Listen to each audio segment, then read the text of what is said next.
Hello दोस्तों, मैं अशोक चौधरी एक बार फिर से आपका स्वागत करता हूं अपने यूट्यूब चैनल पे।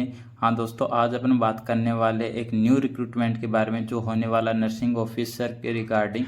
नर्सिंग ऑफिसर की वैकेंसी यहाँ पे SGPJ लखनऊ के द्वारा रिक्रूटमेंट यहाँ पे पब्लिश किया गया है, जिसके अंदर बहुत ज़्यादा यहाँ पे वैकेंसी उन्होंने दी है। लगभग 1200 प्लस पोस्ट यहाँ पे उन्होंने रिक्रूटमेंट मांगा है। जी दोस्तों, उसी के रिगार्डिंग अपन बात करने वाले हैं स्टेप बाय स्टेप, तो आप बने रहिए हमारी वीडियो के अंदर लास्ट तक। ठीक है, तो दोस्तों ये जो एग्ज़ाम होने वाली है वो आप कंप्यूटर बेस्ड यानी कि ऑनलाइन एग्ज़ाम होने वाला है। इसके अंदर बहुत सारे वैकेंसीज यहाँ पे इन्होंने डाली है, बट अपन बात करने वाले हैं ओनली किसके रिगार्डिंग, नर्सिंग ऑफिसर्स के रिगार्डिंग, क्योंकि यहाँ पे बहुत सारी वैकेंसी डाली है। तो नर्सिंग ऑफिसर्स की अपन टोटल वैकेंसीज की बात करें, यहाँ पे इन्होंने 1200 प्लस पोस्ट दी है, जो अपने आप में बहुत बड़ी वैकेंसी मानी जाएगी। इस टाइम के अंदर एक इंस्टीट्यूट के अंदर, सिंगल इंस्टीट्यूट के अंदर इतनी वैकेंसी आना इम्पॉसिबल है, बट यहाँ पे इन्होंने 1200 पोस्ट यहाँ पे डाली है, तो अपने आप में बहुत बड़ी वैकेंसी रहने वाली है। इसके अंदर अपन कैटेगरी के अकॉर्डिंग अपन बात करते हैं सीट की, तो 253 सीट यहाँ पे SC कैटेगरी की रहने वाली है। 24 जो सीट है वो ST कैटेगरी की रहने वाली है। OBC की अगर बात करें 324 यहाँ पे टोटल पोस्ट रहने वाली है। देन EWS के अंदर बात करें 119 पोस्ट यहाँ पे रहने वाली है। और UR कैटेगरी के अंदर देखा जाए तो 480 मैक्सिमम यहाँ पे रहने वाली, तो टोटल यहाँ पे 1200 प्लस पोस्ट है।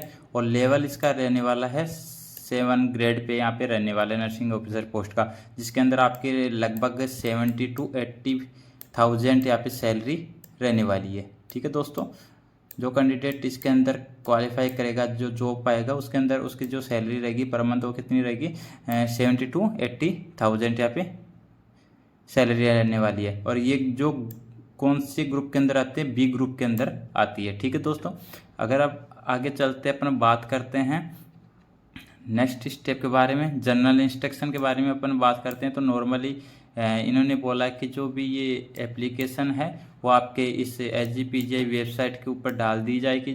जब भी फॉर्म स्टार्ट होंगे उसकी डेट यहाँ पे बता दी जाएगी आपको, तो आप इस लिंक पे जाके वहाँ पे अपडेट पाते रहेगा, या फिर हमारे यूट्यूब चैनल के माध्यम से आपको इसकी अपडेट दे दी जाएगी।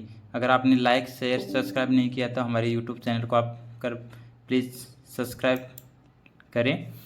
ठीक है दोस्तों, अगर आप आगे बात करते हैं एग्जामिनेशन सिटी कौन सी यहाँ पे रहने वाले, तो इन्होंने मोस्ट ऑफ द जो एग्ज़ाम सिटीज है वो आपका यहाँ पे दिल्ली देता है, आपने यूपी के अंदर रखता है, और उसके साथ साथ जयपुर राजस्थान के अंदर यहाँ पे वैकेंसीज का एग्जामिनेशन सेंटर रखता है। ठीक है दोस्तों, जनरल कंडीशंस के बारे में इन्होंने एक चीज़ और बताई है कि जो भी कैंडिडेट पहले से ऑलरेडी सेंट्रल गवर्नमेंट हॉस्पिटल या एम्स के अंदर वर्किंग है, उन कैंडिडेट्स को जब भी ये फॉर्म अप्लाई करेंगे, सिलेक्शन होने के बाद में यहाँ पे उनको नो ऑब्जेक्शन सर्टिफिकेट वहाँ पे उनको लगाना पड़ेगा। ठीक है दोस्तों, उसके बारे में यहाँ पे बताया गया है। नेक्स्ट अपन चलते हैं फीस के बारे में अपन बात कर लेते हैं। तो एप्लीकेशन जो फीस रहने वाली है वो कैटेगरी के अकॉर्डिंग क्या क्या रहने वाले हैं उसके बारे में अपन बात करते हैं। तो इसके अंदर सबसे फर्स्ट वन है आपका अनरिजर्व्ड कैटेगरी। ठीक है दोस्तों, जो भी यूपी डोमिसाइल के अंदर नहीं आते हैं, यूपी गवर्नमेंट के अंदर मतलब वहाँ के नहीं हैं, उन कैंडिडेट्स को सबको UR कैटेगरी के अंदर इन्वॉल्व किया जाएगा। तो उन कैंडिडेट्स की जो फीस रहने वाली है 1,000 रुपये। ठीक है, और GST लग के वो टोटल हो जाएगी 1180 रुपये। ऐसे अपन बात करते हैं OBC और EWS कैंडिडेट के लिए, तो वहाँ पे उनकी फ़ीस रहने वाली है 1,000 रुपये, और वही सेम उनके रहने वाले है GST लग के 1180 रुपये। ठीक है, SC और ST की बात करते हैं तो उनकी 600 लगेगी फीस, और 108 रुपये आपका GST लगा के 708 रुपये वहाँ पे टोटल पे करना पड़ेगा। ठीक है दोस्तों, अगर अपन रिजर्वेशन की बात करते हैं कि जो ट्राइबल शेड्यूल कास्ट वगैरह है, जो OBC सर्टिफिकेट है, वो उन OBC के अंदर उन्हीं कैंडिडेट को इंक्लूड किया जाएगा जो यूपी उत्तर प्रदेश गवर्नमेंट के अंडर वहाँ पे आते हैं। ठीक है दोस्तों, जो यूपी का डोमिसाइल होना चाहिए उनके पास, उन्हीं को वहाँ पे OBC के अंदर काउंट किया जाएगा। ठीक है दोस्तों, अदरवाइज यहाँ पे देखिए उन्होंने सीधी बात लिखी है, एक लाइन लिखी है कि उत्तर प्रदेश के अलावा जो भी कैंडिडेट यहाँ पे अप्लाई करेंगे उनको अनरिजर्व्ड कैटेगरी के अंदर डाला जाएगा। ठीक है दोस्तों, नेक्स्ट अपन बात करते हैं।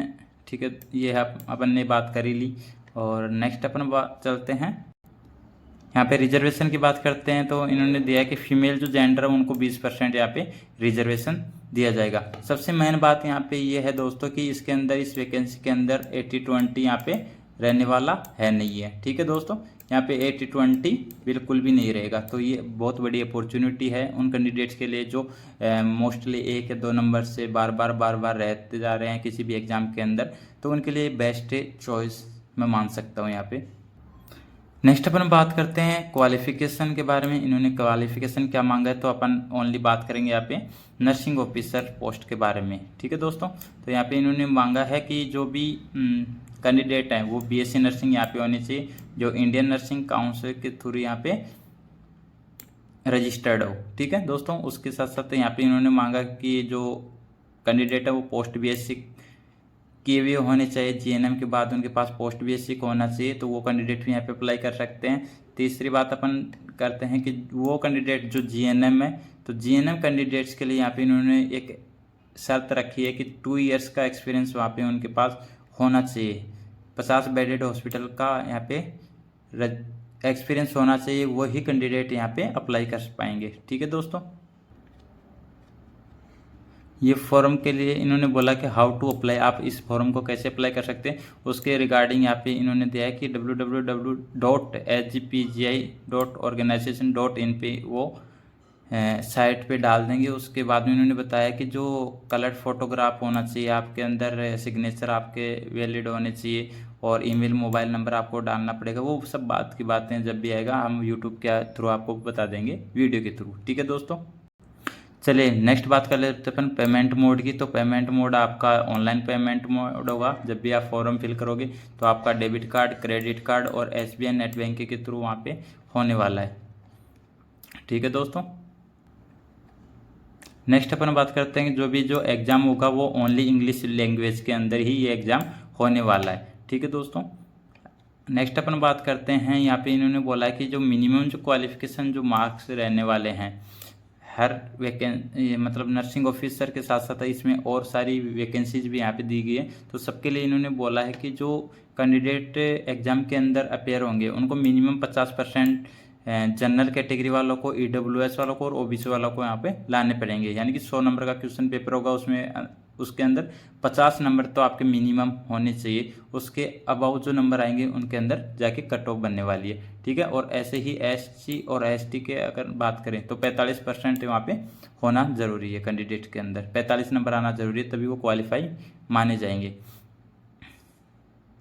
नेक्स्ट बात करते हैं सिलेबस की। तो सिलेबस के अंदर जो प्रीवियस ईयर जो 2023 के अंदर जो एग्ज़ाम हुआ था उसके अंदर जो सिलेबस था वही सेम यहाँ पे रहने वाला है, जिसके अंदर आपका 60% जो है वो आपका सब्जेक्ट से रिलेटेड रहेगा और 40% जो है आपका वो किसके रिलेटेड रहेगा, अदर सब्जेक्ट के रिलेटेड, जिसके अंदर आपका जनरल हिंदी हो गया, जनरल इंग्लिश हो गया, जनरल एप्टीट्यूड हो गया, उसके उनके रिगार्डिंग वहाँ पे रहने वाला। और 60% जो क्वेश्चंस है वो आपके आने वाले सब्जेक्ट से। ठीक है, जिसके अंदर मेजर सब्जेक्ट आपका ओबीजी हो गया, फंडामेंटल हो गया, साइकेट्रिक हो गया, पीडिया हो गया। ठीक है दोस्तों, ये 5 सब्जेक्ट हैं जो मेजर कवर करेंगे यहाँ पे सब्जेक्ट्स को, क्वेश्चंस को। नेक्स्ट बताया उन्होंने फाइनल मेरिट लिस्ट, जो कैंडिडेट अपेयर होंगे उनके अकॉर्डिंग जो मैक्सिमम जो नंबर होंगे उनको देख के वहाँ पे फाइनल मेरिट लिस्ट की जाएगी। उसके साथ साथ रिजल्ट का बताया, तो रिजल्ट आपका इसी वेबसाइट पे ही डालेंगे वो हम आपको बता देंगे जब भी रिजल्ट आएगा इसका इन फ्यूचर। जो ये मेनली जो एग्ज़ाम है वो मोस्टली 3 to 4 मंथ के अंदर कंप्लीट हो जाएगी।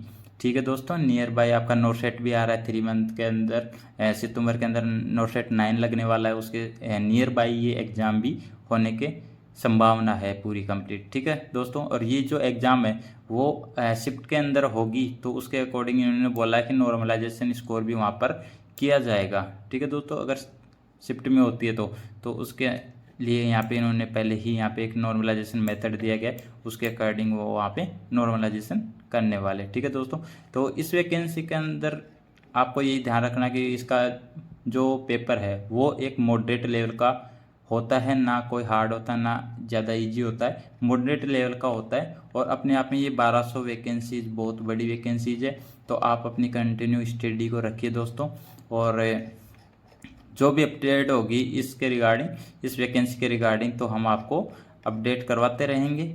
ठीक है दोस्तों, थैंक यू।